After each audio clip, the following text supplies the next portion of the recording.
This piece of paper is the most dangerous document in your house. Most people see a boring math lesson. I see the exact reason why some people retire at 40, while others are grinding until 70.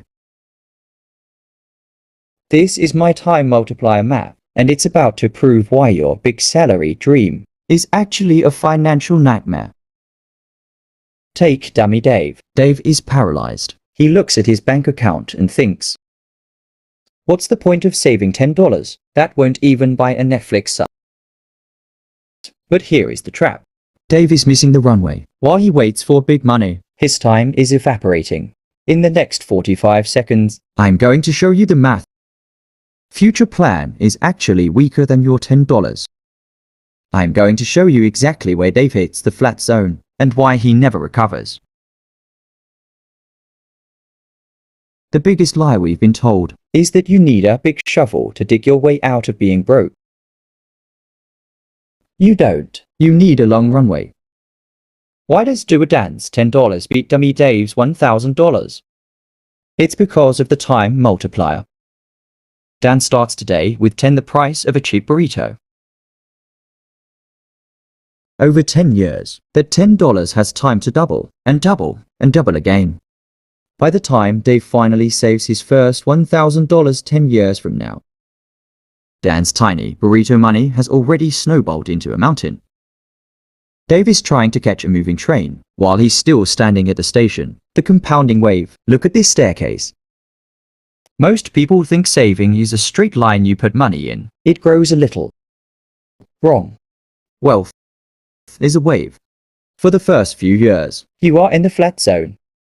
This is where Dummy Dave quits. He saves for 3 months, looks at his account, and sees nothing happening. He thinks the system is broken, but the system isn't broken, it's just loading. The flat zone is where 90% of people fail. But if you can survive the boredom, you hit the breakout. In the next part, I'm going to show you the 4-stage survival guide to get through the flat zone without losing your mind, and the one emergency trap that almost killed Dan's wave. Most people think the peak is the hard part. It's not. The peak is easy, it's where the money does the work. The hardest part is surviving the flat zone. To get through it, you need the 4-stage survival guide. The stage 1. The seed phase. This is where you are right now. You're saving small, and it feels like nothing is happening. This is exactly where Dummy Dave fails. Dave saves his first $10. A week later, he checks his ABP and sees $10.1. He laughs and says, 10 cents, I can't even buy a stick of gum with that. He gets frustrated, feels like a thinker who's being tricked, and spends the $10 on a burger.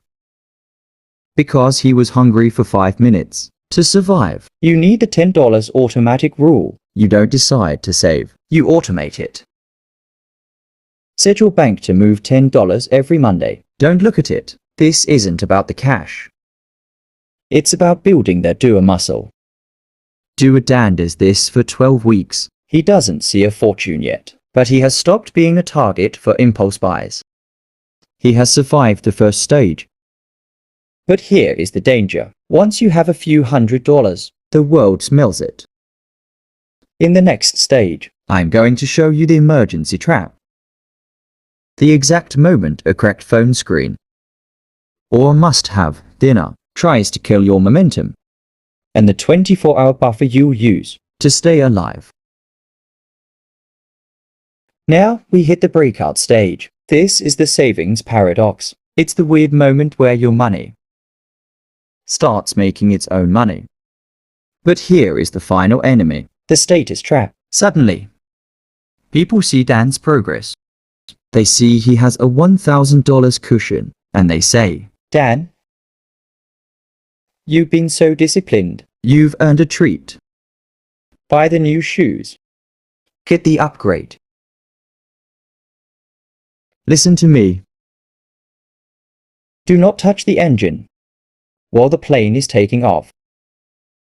If Dan spends that $1,000 now, he doesn't just lose the cash. He loses the lift that took 12 weeks to build. He crashes back to the runway. Look, I'm not just reading a script. I was Dummy Dave. I once emptied my entire wave to buy a pair of designer boots just to impress people I don't even like. I had to go back to stage 1. It was embarrassing, it was quiet, and it felt like I'd failed. But here is the truth. Starting over at stage 1 is better than staying stuck at stage 0. Even if you spend your savings 1,000 times, today is a new day 1. But how do you stay disciplined when your friends are tempting you? In the next part, I'm going to show you the red marker secret, a tool that sounds boring, but actually builds wealth in your brain before it ever hits your bank account. So, how do you defend your breakout against the status trap? I use a tool that sounds crazy, a physical calendar, and a red marker. The red marker secret. Every Monday, you move your $10, and every day you don't borrow from your wave. Draw a giant red X on that calendar. Seeing that physical line of excess creates a wall of discipline in your brain. When Dummy Dave is tempted by a status trap, like a new phone he doesn't need, he looks at that wall. He realizes that breaking the chain for a $1,000 phone isn't worth losing 12 weeks of momentum. The red X makes your progress visible before the bank balance does. The deep lesson: identity shift. At the end of the day, this isn't about the $10. It's about who you are. You are either a Dave, waiting for a big shovel that may never come, or you are a Doer Dan, commanding your future. To start right now, the tactics are just math. The identity is what makes you wealthy. Prove you're a doer. Don't just watch this. Go to the comments, type day 1, and move your first $10 today. Join the tribe of people who are surviving the flat zone. The bridge, the new promise. But once you start winning, a new monster appears. Your clout is going to try to steal everything you've built. Most people fail here because they try to look smart instead of being rich. Watch this next video to see why being too smart is actually making you broke, and the one trick to keep your clout from killing your wealth.